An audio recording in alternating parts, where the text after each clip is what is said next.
Buongiorno, bienvenuto in Corsica. Bonjour, bienvenue en Corse, Je vous invite à découvrir avec Travel Europe l'île de Beauté.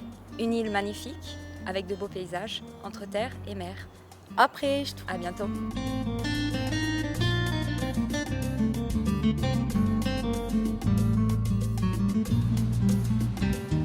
La Corse fait partie depuis plusieurs années des destinations phares de Travel Europe.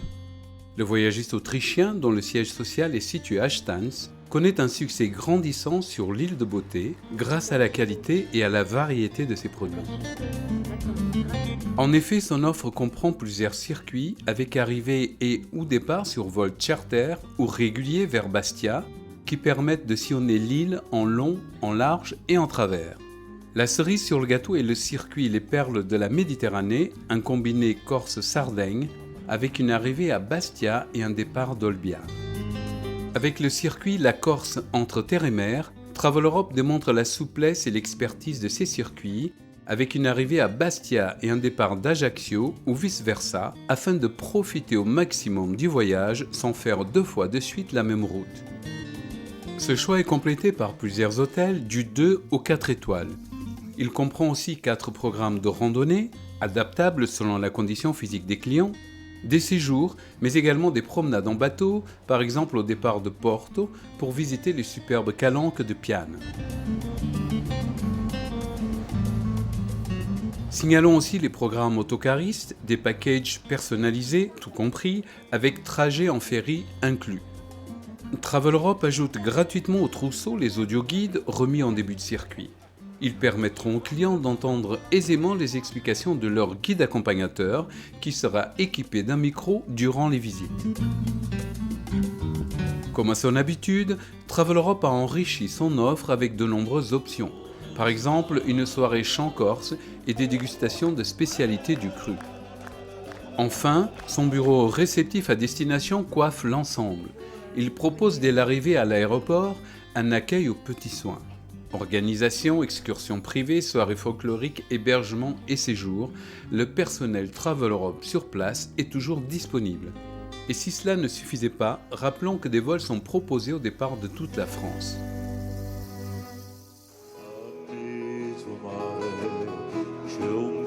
Dans l'Antiquité, on l'appelait Calistée, c'est-à-dire l'île de beauté. Et force est de reconnaître que de beauté, la Corse n'en manque pas. Ce territoire d'une superficie de 8700 km² est une sorte de continent à l'échelle réduite. Pas un bouton de guêtre ne manque à sa panoplie. Côté montagne, on peut apercevoir des sommets vertigineux, des à-pics enneigés, des falaises abruptes. Il y a aussi les villages typiquement méditerranéens, aux ruelles étroites et accrochés à flanc de montagne.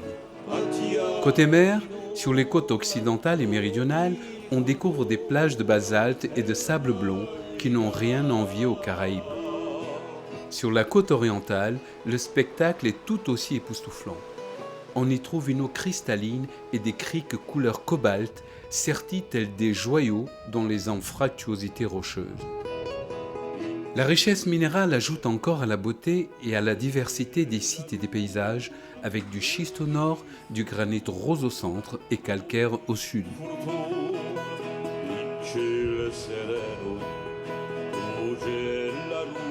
Le maquis, impénétrable, jadis refuge des bandits d'honneur, est aussi l'un des traits remarquables de l'île, avec sa faune et sa flore incroyablement riches.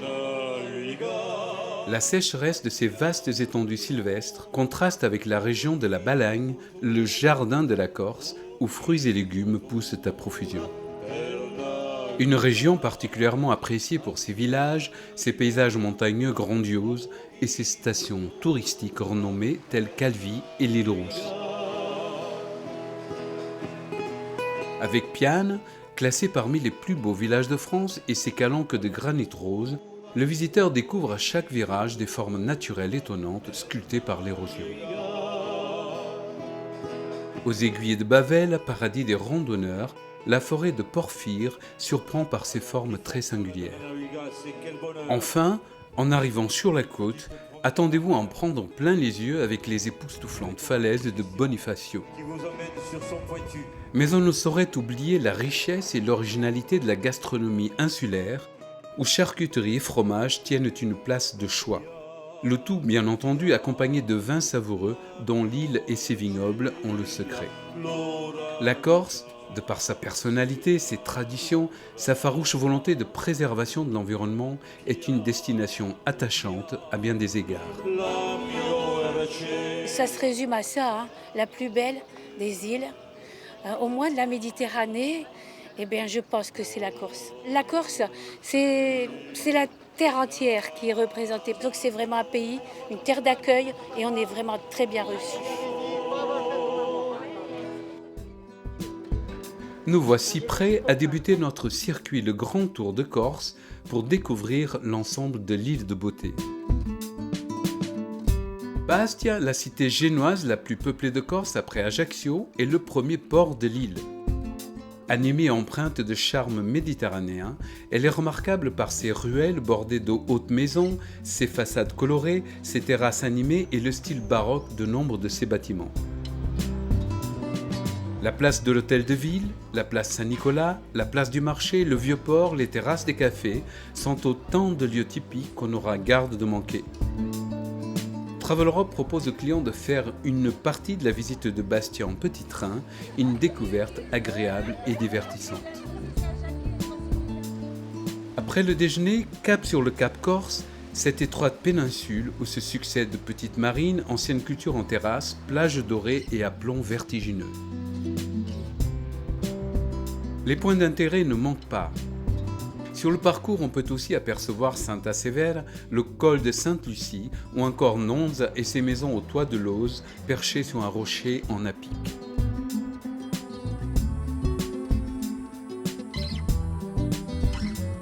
L'arrivée à Patrimonio est l'occasion rêvée pour déguster les célèbres blancs et rosés d'appellation d'origine contrôlée produits autour du golfe de Saint-Florent. Saint-Florent qui est aussi un petit port de pêche, devenu station balnéaire à la mode avec ses terrasses et sa citadelle génoise. Très fréquenté en été, le port de plaisance et ses navettes maritimes desservent toute la journée plusieurs plages, dont celle très réputée de la Roya. La Roya est située sur la bande littorale où l'on trouve aussi le désert des Agriates.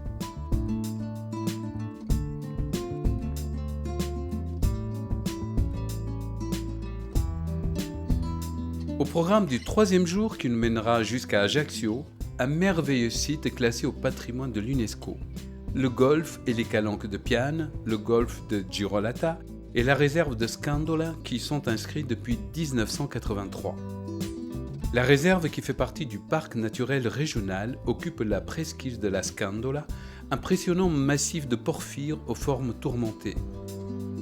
Sa végétation est un remarquable exemple de maquis. On y trouve des goélands, des cormorans et des aigles de mer.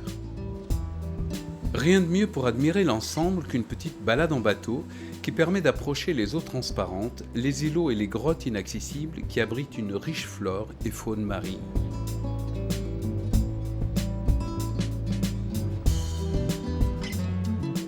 Il nous restera à faire la traversée des châtaigneraies des Visas, Vico et ses maisons en granit à flanc de colline et la petite station balnéaire de Sagone avant de parvenir à Ajaccio. Ajaccio, siège de la collectivité territoriale, est la première ville de Corse avec une aire urbaine qui compte plus de 100 000 habitants. Particulièrement bien située du point de vue géographique, bordée de plages et de criques dont l'un des plus beaux golfs du monde, la cité impériale a vu naître Napoléon Bonaparte. L'empereur y possède son musée dans la maison qu'il a vu naître et où il a passé son enfance. Avant de quitter l'ancienne capitale du corail pour l'intérieur des terres et son maquis, un détour s'impose par le superbe archipel des Sanguinaires. Composé de 4 îlots de porphyre et situé à l'entrée du golfe, ces couchers de soleil particulièrement somptueux seraient à l'origine de son appellation, même si d'autres explications sont avancées. Pour cette 5e journée, nous quittons Ajaccio en direction de Caoro et des typiques villages de Petreto et Olmeto, puis de Propriano, ville portuaire aux origines très cosmopolites, au cœur du golfe de Valenco. En chemin nous attendent quelques morceaux de choix, tels Sartène, dont l'écrivain Prosper Mérimée disait qu'elle était la plus corse des villes corses.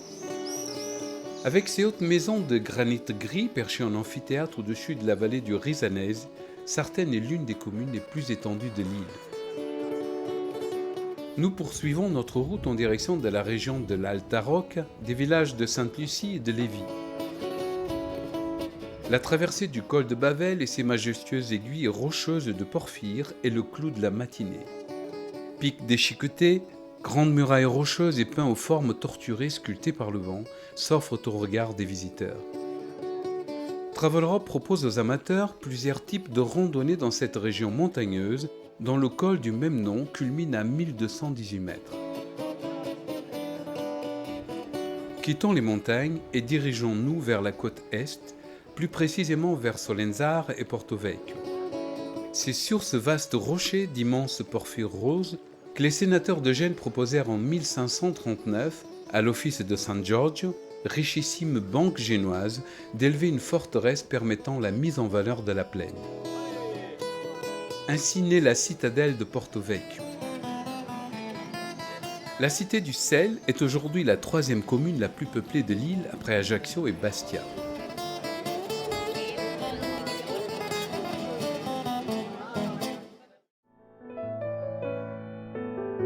À peine 50 km nous séparent maintenant de Bonifacio. Située dans la pointe sud de l'île de Beauté, la ville est perchée sur de hautes falaises blanches escarpées qui émergent d'une mer d'azur. Ceinte de hautes et épaisses murailles génoises, la cité offre l'impression d'une place inexpugnable. Nous voici partis pour un voyage en petit train touristique pour mieux découvrir le haut clocher de l'église Sainte-Marie Majeure du XIVe siècle.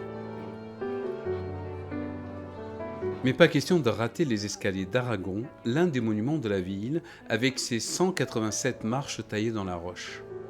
Bonifacio, tout simplement, c'est la seule ville véritablement médiévale de la Corse, parce qu'on a gardé finalement les mêmes ruelles qui serpentent, les mêmes zigzags à l'intérieur de la citadelle, alors que les autres villes sont un peu plus récentes. Pour appréhender la beauté sauvage de Bonifacio, rien de mieux que de la découvrir au ras des flots.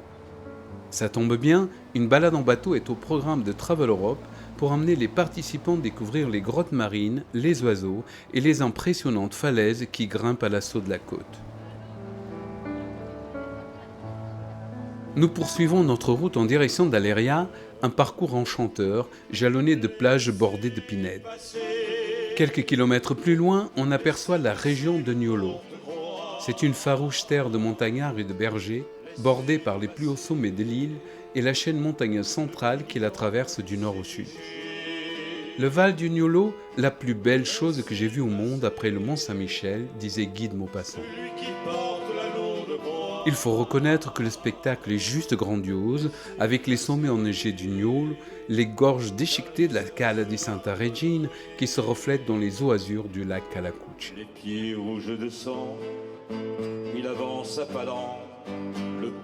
Après quelques kilomètres, nous descendons jusqu'à Corté, au cœur du parc régional naturel corse.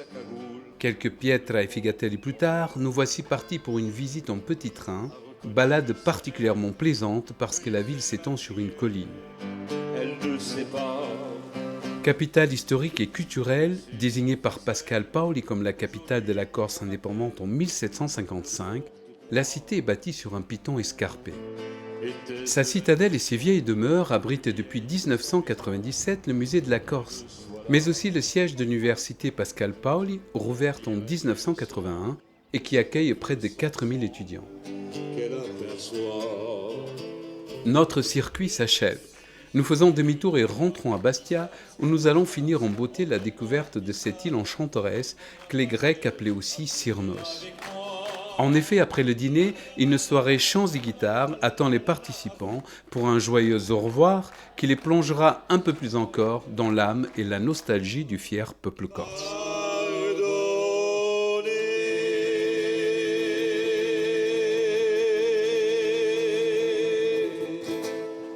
Nous voici donc arrivés au terme de notre périple. Le circuit Le Grand Tour de Corse comprend 8 jours 7 nuits en pension complète avec boissons, vol aller-retour, transport terrestre, visite guidée et entrée sur les sites. Mais Travel Europe ne vous propose pas que des circuits. Dans son portefeuille, il y a aussi plusieurs hôtels pour un séjour balnéaire en toute tranquillité et bien sûr de nombreuses excursions au choix pour enrichir le séjour.